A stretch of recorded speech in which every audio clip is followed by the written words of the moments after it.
I owe the Denver Nuggets an apology. I'm sorry. I doubted the champs with the way they got dominated in the first two games against the Timberwolves and with the way they were acting on the court, throwing things on the court. Everybody's getting technicals and screaming at referees, and the vibes were bad. The vibes were down. And Minnesota just looked like a bad matchup, like a team that, you know what, they just have the right ingredients to deconstruct the Nuggets machine. I was wrong. The Timberwolves did not have that. Nikola Jokic is still very much the best basketball player on the planet. And he has shown it in the last, not just the games in Minnesota, but especially last night. They went into Minnesota, they got 2, they came back home, they defended their home court, and now they are 1 win from the conference finals. And they once again look like this inevitable machine that we talked about time and time again in round 1. I apologize to them for ever doubting that they were anything less than that. All hail the Denver Nuggets. What a team. Nikola Jokic is cementing himself as a potential top 10 player of all time. Yes. And no one wants to acknowledge it. They don't want to acknowledge that his greatness. He had a play in, I think like the game was getting a little tight. It was like in the third or early fourth quarter. He grabbed a rebound and just turned and fired a 60 on foot the money strike to a guy for a wide open layup. Insane. Just incredible. To not only throw that pass, but to know that he's down there. His back was turned. Just grabbed it, turned, and fired, and hit a guy in stride for a wide open bucket. Like one of the greatest outlet passers we've ever seen. And just the way that he systematically destroyed the defensive player of the year. Yep. Like embarrassed him. Their adjustment in this series was, hey, instead of trying to pass it and stuff and get these lobs to Aaron Gordon and get Jamal Murray in the pick and roll, like, no, we're just going to get it to Nikola Jokic, and he is going to destroy Rudy Gobert, Karl Anthony Towns, Naz Reid, Hakeem Olajuwon, Tim Duncan, David Robinson, whoever, doesn't matter. Yeah. I am not floored because there was never any doubt that Nikola Jokic was the best player in the league. Yeah. But watching him do this against a Minnesota team that for 96 minutes, the first 96 minutes of the series, looked like they had figured it out. And Jokic just single-handedly going, no, you didn't. Fooled you. Oh, you think you're going to stick around in this game? No. Here's 40. Rudy Gobert? No, can't guard me. Karl Anthony Towns? No, can't guard. Naz Reid? Yeah. No chance. I love it, man. It's like you look at the guy who I don't want to call him a water boy at the NBA level, but the guys who have like Gatorade back behind the bench, and you're almost waiting for him to like hand him a can of whoop ass, just like, oh, look what I just opened that. Do you see that? It just like steps on the court. You're like, what in the world just happened? That dude doesn't look like. I mean, he just destroyed the defensive player of the year, and I swear they were trying to make like some sort of commentary about it, like, oh, Rudy Gobert is having a great offensive game himself. He's up to 15 points. Oh, wait, no, he finishes with 18 on a perfect 7 of 7 from the field. But when you score 18 and 11 and your opponent doubles up on you, goes 15 to 22 from the field, hits a couple of threes. Yeah, absolutely wild to watch him work. Rudy Gobert had 8 points, 8 of his 18 points in the third quarter. A quarter, the Timberwolves lost by 8 points and allowed 38 points. He was a -2 in his best quarter of the game. I mean, and it's funny, every time we do this, I look and Gobert is a -2 in a game where McDaniels was a -18, Cat was a -17, Nickeil Alexander Walker was a -13, and Anthony Edwards was -12. You got Rudy Gobert is the only guy who's like a -2. Him and Naz Reid. Mm-hmm. It didn't matter. Like, watch it. He just got destroyed. It was insane. Yeah. Speaking of Anthony Edwards, we were talking about Tyrese Halliburton and not playing well last night. Anthony Edwards did not play well last night either. He went 5 of 15 from the field. He was 1 of 5 from 3. He did have 4 rebounds and 9 assists, though. He also had 4 turnovers and 18 points. At least he kept shooting it. At least he kept taking the ball and trying to figure out, hey, how can I impact this game? Yeah, his takes to the basket were incredible. Yeah, it's a big difference. Yeah. But no, I after the first 2 games, my knee-jerk reaction was, I don't know if the Nuggets have a fix for this. And they did, because Michael Malone is a great coach, and that's a good coaching staff. And a really good group of players. It's the defending champs for a reason. But genuinely, on Minnesota's side, this is where the what do you even do comes in. And this is what makes the Nuggets so tough. Because Jokic's individual gravity, because he can just go, all right, yep, hang on. Everybody get on my back. I'm going to go give us 40. And we're going to go up 3-2 in this series. Now, if you try and double him, that's where his passing comes into play. That's where Aaron Gordon and Jamal Murray and Michael Porter Jr. and Kentavious Caldwell-Pope and Christian Brown, like that's where all these guys who we hear about time and time again, all of a sudden start getting these wide open threes and these wide open drives to the basket. And this is where you kind of throw your hands up and you're like, what do you do with this team? No, I totally, and big shout out to Michael Malone, because this thing, he got outcoached the first 2 games. No doubt. And he just straight up figured it out. Yep. Like, whatever it was. Let Nikola Jokic do more stuff. Well, but no, you felt like the whole time there was something like that they were doing wrong schematically that was causing this type of, lopsided score. But like, they just looked frustrated and out of sorts. They didn't look like themselves. There was just something that they were doing that wasn't correct, or that Minnesota had done that was causing the angst in their defense. Yeah. Or in their offense. And you're waiting to figure out, like, what is it that's happening? How is it that not only can you defend Jokic, but you can also defend Aaron Gordon on the lob? They made the adjustments, whatever it was. Yep. They figured out whatever the schematic piece was. Yep. And then game over. And now you're waiting for Chris Finch to come up with the counter, and it's just not there. At this point, you have to start throwing doubles at Jokic, right? And you just have to go, great. If all those other guys are going to hit shots, then so be it. But you cannot, if for no other reason for Rudy Gobert's psyche, you cannot let him drop 40 on Gobert's head again. Yeah, I would think that that's the case. I mean, I would double him with Cat, double him with the small guy. Like, whatever you can do, just start throwing bodies at him. You have to do something. Yeah, especially McDaniels. Like, get McDaniel involved. Like, he's a very, very good defender. Throw him at him in the double team because of the length and the athleticism. Maybe you could do something there, but man, you saw it last night. Like the behind the back pass where Naz Reid fouled Aaron Gordon. Aaron Gordon was so good, but Christian Brown just, he had a moment in the game where he took over. Like 2 or 3 defensive stops in a row that led to breakouts. Yeah. He was so good. Yeah. And that's where you start to look at the culture piece. Like, that's where you start to figure out that Michael Malone has developed a culture over his 7-8 years there. And well, I don't know how many is it, 8 or 9 years at this point. But he's developed a culture where a young guy like this in his second season can step in and have this monstrous role. And just a memo to the Sacramento Kings, that's why you keep a guy like Mike Brown, so the culture continues to develop, and then you have players that step up at crucial moments when they've been empowered. It's a great point. That's what Keon Ellis did this season. I don't know if anyone noticed how good Keon Ellis was, but you empowered a young guy who is on a 2-way contract to step into a role and fill in when you lost 2 of your main guys, in the backcourt. And so this is the learning lesson.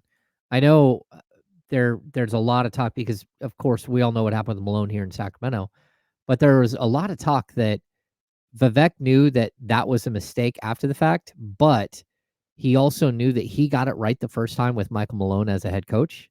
And so he wanted more control over that aspect, that he could get it right again. Well, he got it right now. You got it right. You have a really, really, really good coach Mhm. who has the potential to be a great coach, who has the potential to, do big, incredible things for you as Mhm. a coach. Number one, support him with the right players. Number two, extend him, give him the contract he deserves. Can Straight up. we talk about this for a second? Yeah. Because we're on the same page there. You and I both. If Vivek called both of us and said, Vivek, call the show 916-909-1320. Avid listener, I heard. If he called and said, "Hey, should I do this?" Like, yes, yeah, do it now. Get off the phone with me and call Mike's agent or whoever and get this done today, right now. Yeah. A, it gives us content for the rest of the week. B, it's the right thing to do. But but is there any concern from you? And this is genuinely, I don't know, because I know there was. I was not here in Sacramento then, but I know there was consternation about Monty McNair's contract a little bit, and then Yeah. they eventually got the extension done. It was Well, over. they got the extension done because they just kept winning, and he put Right. together a winning ball club, Right. and they got to February, and boom, they took care of it. Right. So, is there any concern from you or that you've noticed about, hey, maybe they're gonna make Mike go into this year with, or Mike, I don't know the guy, Coach Brown go into this year with a on the last year of his contract with no extension, saying like, prove it and make the playoffs. Again, not this is not my thinking. This is just I'm trying to see if this is how. Like, do you foresee? Yeah, an extension is going to happen. This is just negotiation process. They're going to get it done, or could you see them going, "Hey, make the playoffs because if you don't, we're going to move on, and we don't want to give you this contract extension where now we're paying 3 years and $30 million on a contract for a coach that's no longer with the team." Yeah, I mean, I think it's possible that they do go into the season, but it's just a huge mistake. Massive. So from what I know, according to my sources, Mike makes less than $5 million a year, and you got a guy like Jamal Mosley who got signed as a coach with no proven track record, Mhm. with no head coaching experience by the Orlando Magic at 7. Mike Budenholzer just got a 5-year, $50 million deal to coach the Phoenix Suns, right? Like, this is the going rate for head coaches has jumped since Mike got his contract. And so they had a mutual agreement for this summer, and for the fourth season, Mhm. and that mutual agreement's been opted out of, and for good reason. Like, the going rate for a coach with a 604, 605 career win percentage. Like, look, we keep saying this, but first of all, the Kings have had 5. I mean, What they've had what 10 seasons above 500. what did you say his career winning percentage was? 605, 607. 607. Yeah. Yeah, I might have been confused with Mike Budenholzer's. Or you might have been confusing it. Oh, never mind. We're good. Go ahead. I think Mike Budenholzer's is 604, Mhm. right? So Good coach. yeah, like, this is that you wanted a culture builder. You wanted a coach that connected with your players. This is a guy. So this is what happened in 2000 and what was it? 2014 when they let Mike Malone go. Mhm. You didn't have the patience to see it through. You've had 10 seasons in 39 years. This will be the 40th year in Sacramento for this team. 39 years. You've had 10 seasons above 500. 8 of those are Rick Adelman. 2 of them are Mike Brown. Man. That's it. Like you need to continue what you're doing. Stay the course. There is no guarantee that anyone else will have the same impact, and there's actually a pretty good track record. Just go ask Rudy Gay about what it means to lose a coach that you signed up to play for and then gets fired. Because that's where you're starting to run a risk. Yep. So, anyway, Man. Mike Brown had a re-up with Cleveland in the 2013-14 season. mhm. He got 33 wins out of this team. This is a sidebar now. He got 33 wins out of this team. These are their top 10 players in minutes. 21-year-old Kyrie Irving, good player. 28-year-old Luol Deng, 22-year-old Tristan Thompson, Spencer Hawes, Dion Waiters, Jarrett Jack, Anderson Varejao, Andrew Bynum, CJ Miles, and Matthew Dellavedova. It's their top 10 in minutes. What played. season is that? 13-14. Okay. They went 33 and 49. Again, not that that's like an amazing record, but just that you got 33 wins out of that team. It's wild. That's impressive, dude. Mike Brown's a good coach. He is a good coach, and he's proven it. And not only that, but when he did have a setback with that Cleveland season, he went on to be an assistant for 5 years. A very valuable assistant. 6 years, and he won 3 championship rings with the Golden State Warriors as a lead assistant. Yes, like he grew. And I don't think it's a coincidence. I know the personnel changed and whatnot, but I don't think it's a coincidence that Mike Brown left the Warriors bench and Golden State has had their struggles since. Mm-hmm. So it's definitely some personnel related stuff, but I don't know. Well, yeah, but I mean, you can look at their defensive rating the year that he was there, his last year there, and then you can look at the defensive rating the next year.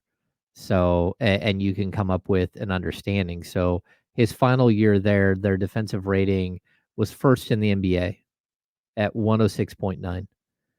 This is according to Basketball Reference. The next season, they were 17th at 114.4. Just like he's a really good defensive coach. Yep.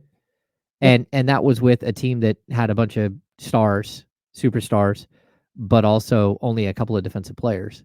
I mean, he did some amazing things there. Yeah, no doubt. Shout out to Mike Brown. Good coach. I forget how we got there, but because we were talking about Michael Malone and how you can't do it again. Oh yeah, that's right.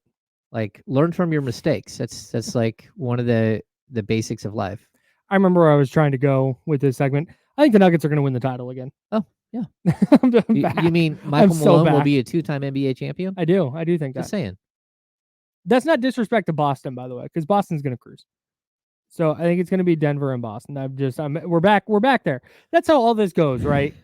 The playoffs happen and we talk ourselves, at least I do. I don't know. I don't want to speak for you, but we talk ourselves into, oh, hey, this team actually, oh, hey, maybe this team. Oh, is anyone scared of Boston? Oh, Boston lost game 2 to the Heat. Watch out. Oh, Boston lost game 2 against the Cap. Dude, Boston's the best team in the Eastern Conference. They're the best team in the league for the entire year. They're going to the finals. Yeah. The Nuggets. They are the gold standard in the West. And okay, there's some other really good teams in the West, especially young teams. And you look at what OKC's done, it's really impressive. And Dallas looks like they're starting to figure it out. And man, the Timberwolves beat the Nuggets twice, but it's still Denver. Let's boil this down to its essence. And there is a team that has the talent level and the experience to get where they want to go. And it's Denver. And I could look dumb in a couple of days. Maybe the Timberwolves have one more adjustment and Anthony Edwards goes crazy and Rudy Gobert looks like a DPOY. But I don't think that's going to happen. I think the Nuggets, if they don't win game 6, they win game 7. Yeah, I'm back to feeling like they're inevitable. Yep. Like they had a blip. They had 2 games where not only did they look bad, but they lost their cool. And they kind of melted down and looked like babies. And I think that's what bothered me more than anything. Yeah. Because the Golden State during their run would have quote unquote feel out games where they're just trying to figure out, okay, what is this other team going to try and do to us? And then we will adjust to that. And they'd have these really weird game 1s or game 2s. And you're like, man, what in the world? Like, are they just going to fall apart? And then they would just kind of methodically go about the series and win the series. And I think that's what happened in the Nuggets. The thing that was different, though, was, like you said, how they acted in that game, too. It just looked like a team that had totally lost its composure because they knew they couldn't do anything about it. Yeah. And nope, they're back. They look like they're all the way back. And like they're a team that has the horses to win it all again. Yep. And I'm excited to see what a finals look like. Although I don't want to be disrespectful because like we don't know what OKC or what Dallas is going to have for them in the next round. Sure. I just don't think that they have enough. Like I don't. Think so either. Yeah. It's wild to watch a team that like we're watching the prime of them. We're watching them in their prime. Like what are they going to look like in 3 years? I don't know. But for right now, this is the best team in basketball and the Celtics need to prove otherwise. Yeah, and that's just it. That's why I don't want this to come across as disrespectful to the Celtics. The Celtics could definitely win the finals. Yeah. But like you said, we have proof positive that Denver can overcome the peaks and valleys that come with the finals, and they can make the adjustments, and they have answers to a bunch of different problems. And the Celtics they've been there, and they've been really good, and they were really good all year, but they just haven't done that on that stage yet.